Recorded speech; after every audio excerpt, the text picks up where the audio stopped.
And oh man, it is a lot going on in the world of Caitlin Clark. New sponsorships to the left, new deals to the right. It's a lot going on. We are gonna get to everything. Oh, that's a boss move. Oh, that's a crazy boss move. That's a flex. Hey, listen, I understand.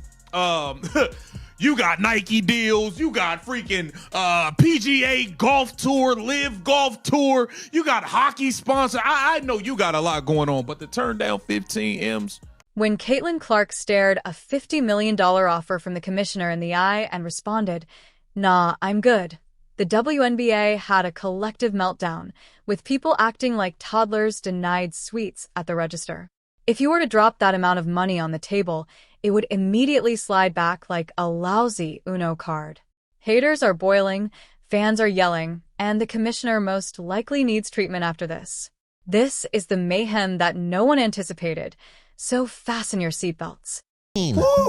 After it started at 5, right? But the official final offer was $15 million for 10 weeks. He must be making some good dough, and I just think that it was more like a a league thing. She didn't want to be anything. Yeah, she had to give the WNBA. And I'm sure many offers came to her, especially after that. I think we helped her. Make more money with some more money.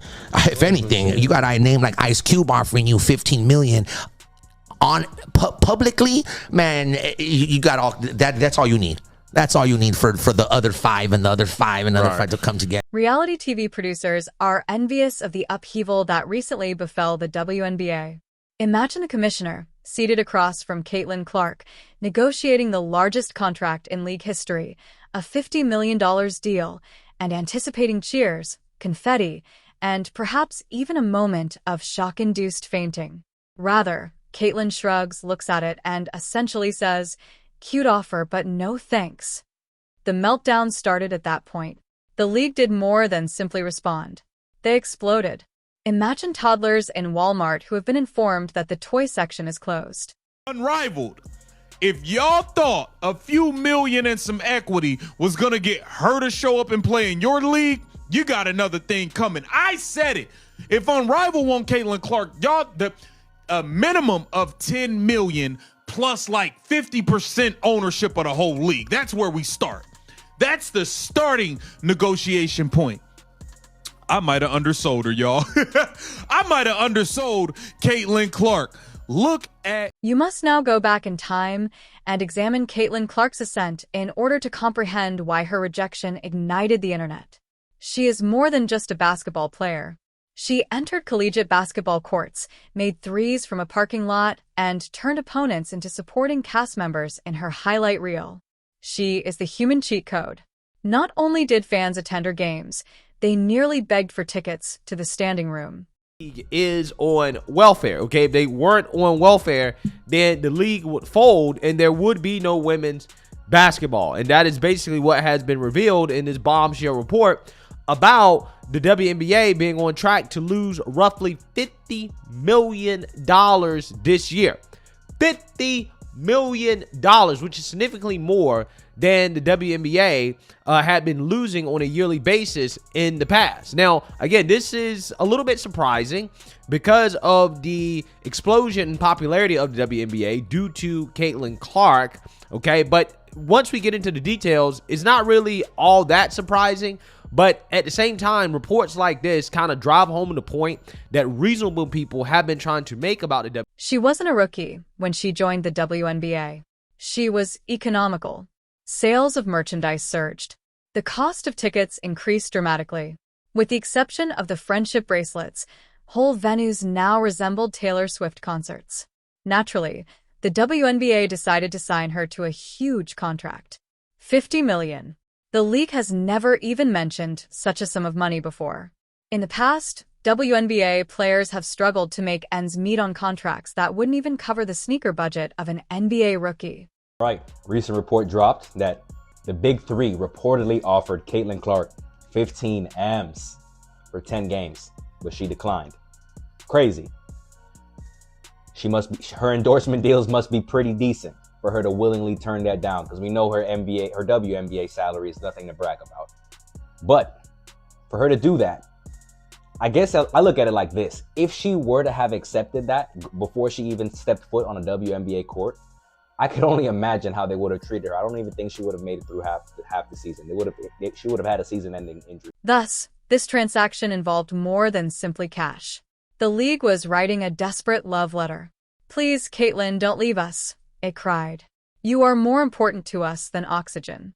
However, the twist, the rejection, came next. This wasn't just a no, let's face it. This number was nuclear.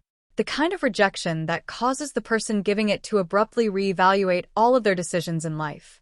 The commissioner most likely felt like someone who had just spent a year organizing the ideal marriage proposal only to be rejected in front of a group of people who were watching in 4K on their iPhones. Endorsements from Gatorade, Nike, you name it, State Farm is far more valuable than a league salary. She can make twice as much money by simply smiling in ads and casually draining logo 3ES, so she doesn't need the WNBA's $50 million. This is where the humor truly starts. The WNBA believed they were giving her the best deal possible. However, Caitlin is aware of her value. She is more than simply a player. She is the league's biggest draw, and the reason even casual fans pay attention. And she declined it. If that doesn't tell you how much money Caitlin Clark is making, I don't know, bro. Because who's saying no to $15 million for 10 games? She doesn't even have to score 10 points and she still would be making more than a lot of NBA players make. But Caitlin Clark isn't even back from injury yet to play for the Indiana Fever. Do you guys think Caitlin Clark should have taken this $15 million deal? As of right now, Caitlin Clark is to the WNBA what Wi-Fi is to your home. Technically, you might still be able to get by without it, but good luck persuading anyone to stay. The repercussions were immediate. Fans went crazy, with half accusing her of being reckless and the other half declaring her a genius. Sports media outlets, meanwhile, went into overdrive and treated this as a royal scandal combined with a Wall Street crash. "Is Caitlin Clark killing the WNBA?" was virtually shouted in headlines, and the league had to wonder the same thing. Caitlin simply reminded the WNBA that they need her far more than she needs them by giving them a direct look. It would be similar to Taylor Swift replying, "That's cute, but I just made more than that selling vinyl CDs last week," in response to a huge offer from Netflix to produce a concert special. The balance of power abruptly changed. However, the WNBA did not take this calmly. The league went into panic mode. Oh no. Clark, they would have no fans. And I think that a lot of people are forgetting the fact that just, again, a few years ago, before Caitlin Clark was in the league, this is what it looked like at a WNBA. Imagine a boardroom full of executives pacing, perspiring, and debating whether to sell plasma in order to fund an additional $20 million. In an attempt to contain the damage, social media managers released highlight clips, hashtags, and inspirational sayings regarding the game's expansion. However, it was too late. The story had already been published. Caitlin Clark had shown off to everyone in the league. The more profound query now: what does this signify for the future of the WNBA? What does it say about the league's capacity to retain players if one player can shrug at a $50 million offer? Because this is the most exciting part. It's not just Caitlin who recognizes her worth. Let's simply assume that the commissioner is still thinking about that incident at 3 a.m. and wondering how everything went so wrong. You obviously misjudge how dramatic this league can get when cornered if you assume the WNBA would simply nod nicely and move on when Caitlin Clark declined $50 million. Basketball, your cousin Caitlin Clark just got an 8-figure deal with Nike. A lot of people in our community is up in arms. They not feeling that. They mad Aja Wilson don't got a shoe yet. And it's simple math, bro. Aja Wilson played in the championship for the WNBA, and the final game peaked at like 1.2 million. Caitlin Clark played in the Final Four, and the game before the championship game peaked at 17 million viewers. Caitlin Clark is gonna come to the WNBA and violate that shit. It wasn't a rejection. It was a complete embarrassment. Imagine hiring Beyoncé, renting out a stadium, planning the largest surprise party in history, and then the honored guest doesn't even show up. The commissioner felt exactly that, but it was made worse by the fact that everyone was observing. Pure denial was the initial phase of the league's response. There were rumors circulating that Caitlin didn't truly say no. according to unnamed insiders. They said it was difficult or currently being debated.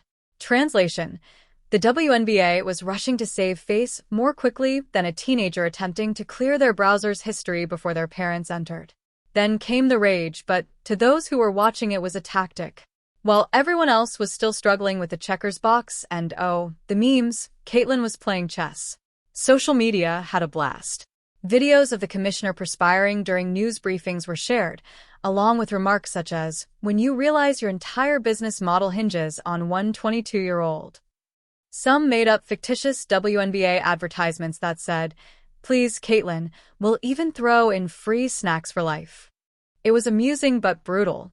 Additionally, the internet never passes up an opportunity to capitalize on desperation. NBA needs to do something about this. Kathy Engelberg, you need to get a hold of what's going on here. The officiating Kelsey Mitchell getting knocked around like a damn pinball, shoots 4 free throws. Aaliyah Boston plays an entire game as big, as strong, as physical as she is. Aaliyah Boston shoots 0 free throws. And she wasn't standing at the 3-point line. The officiating is flat out atrocious. Everybody else is getting calls. I think it's ridiculous. Just the fact that Aaliyah Boston shot 0 free throws tells you everything in itself. Fans, meanwhile, divided into 2 groups. Caitlyn was referred to as a diva or a sellout by the loyalists on one side. They claimed she was being disrespectful to the league that provided her with a platform. But let's be truthful. Caitlin Clark was not selected by the league. The league mattered because of Caitlin Clark. WNBA highlights were more obscure than your uncle's VHS DVDs until she arrived. People instantly remembered the league's existence after she arrived. Conversely, her admirers hailed her as a genius. They perceived the rejection as self-awareness rather than haughtiness. Why tie yourself down to a long-term league deal when endorsements, media deals, and personal branding could easily triple that amount without the grind of back-to-back games in half-empty arenas? One network even had a panel debating whether Caitlin Clark just ended the WNBA before it truly began. That's the kind of over-the-top coverage you normally reserve for alien invasions or government scandals, not women's basketball contracts. But hey, chaos sells. And Caitlyn had delivered chaos on a silver platter. Something that do not be surprised if President Trump speaks on with that kind of audience that is protective of a Caitlin Clark and what she stands for and what she represents. And they come to a conclusion that they believe she is being unfairly treated. That is going to be a problem for the WNBA. And based on Trump's history with the NFL and him being an obvious sports fan, goes to events and stuff like that, he pays attention to this kind of stuff. I'm just warning them. Watch it, because if he gets involved and that base gets involved, because somehow, some way they embrace victimhood on a part of... What message did it convey to networks that consented to air games solely because Caitlyn was playing? What message did that convey to the other players who now see that they may have greater influence than the league had intended? Don't undervalue how much the commissioner was personally shaken by this. Money wasn't the only issue here. It has to do with control. The purpose of the deal was to bind Caitlyn to the league so that her prominence and power would remain under their control. She effectively declared that she could not be owned by turning it down. This was a sobering reality check for a commissioner accustomed to players accepting scraps with gratitude. Caitlyn didn't even have to defend herself, which made matters worse. Then Caitlin Clark showed up, surpassed all expectations, and they witnessed her alter the script rather than lock her in. It's like discovering water in a desert at last, only to have it turn around and tell you, "Actually, I don't feel like being bottled right now." Not to mention the impact on the locker room. After witnessing Caitlyn's maneuver, other players couldn't help but question, why are we settling for scraps? The real bag might be beyond the league, so why are we working so hard for small contracts? All of a sudden, Caitlyn's rejection turned into an empowerment case study. WNBA did it because the sisters was upset that Caitlyn was getting so much attention, and they had to, the league had to hold Caitlyn back or allow Caitlyn to be held back with the refs, allowing the physical play against her by the players, the media diminishing her impact at every turn, and her play in the league never coming to her defense to, try to thwart off some. Real empowerment is what scares CEOs, not the kind of empowerment the WNBA's marketing team likes to put on posters. The league's collapse was well underway by this time. They were frantically searching for fresh approaches, fresh perspectives, anything to turn the story around. However, the harm had already been done.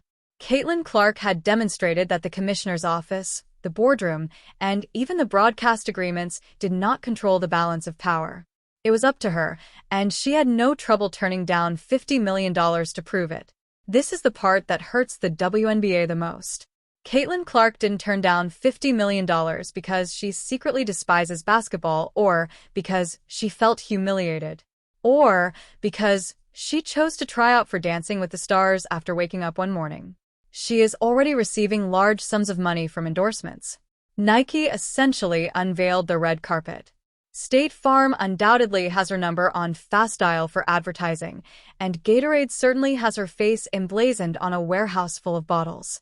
You begin to understand why Caitlin didn't back down when the commissioner placed that $50 million briefcase on the table. When you consider her influence on social media, millions of views on every highlight, and millions of followers eager to purchase every sneaker she puts on. That is nothing in comparison to the empire she is creating outside of the hardwood.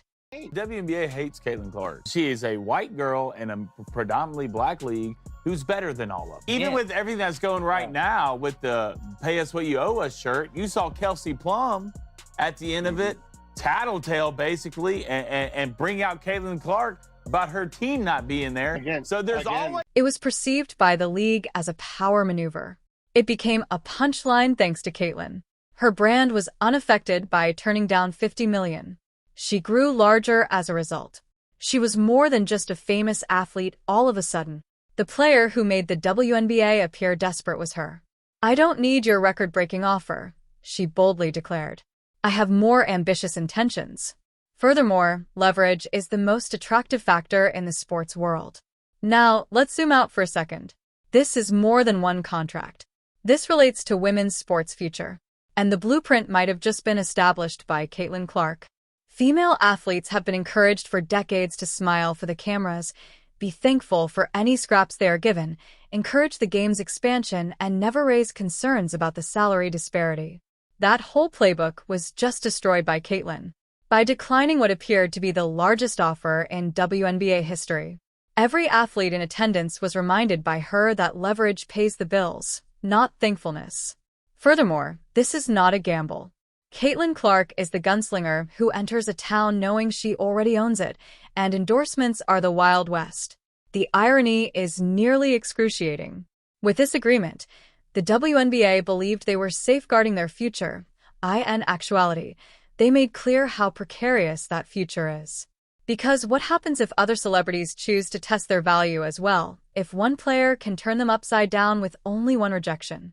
It's possible that Caitlin started a revolution without even having to declare it. Offered Caitlin Clark $15 million to play in 10 games. That's $1.5 million per game, bro. And she turned it down. Caitlin Clark, you so much better than me. Because the WNBA would have never... Hey, listen. I would have never stepped foot on that court. $1.5 million per game. Bron don't even make that. And you turned it down for her contract in the WNBA, she gonna make like $400,000 in 4 years. That's the part that I don't really understand about WNBA players. They make so much bread everywhere else. They be making more bread in college. They make more bread overseas. They can make more in Unrivaled, the Big Three. There's so many options, but they still be playing in the WNBA. The commissioner is most likely repeating this scenario while lying awake at night. Put yourself in their position. You put together the largest bag available in your league. You portray it as the ultimate goal. Furthermore, the player you're depending on doesn't simply stop performing. She seems to have laughed. That's the kind of rejection that lingers in your mind forever. The best part is that Caitlin doesn't even need to mention it. Without her having to do anything, every game she plays, every crowded arena, and every headline demonstrates her argument. The more the WNBA tries to portray themselves as the winners in this situation, the more clear it is that Caitlin is in control. Caitlin Clark has a lovely seat. She didn't simply turn down a deal. She reinterpreted the concept of possibilities. She demonstrated to the world that a commissioner's office is not where the actual authority in contemporary sports resides. It is with the stars who understand their value and aren't scared to take action. The WNBA needs Caitlin Clark far more than Caitlin Clark needs the WNBA, she reminded everyone. And she did it with a single, terrible word. No, please like and subscribe my channel.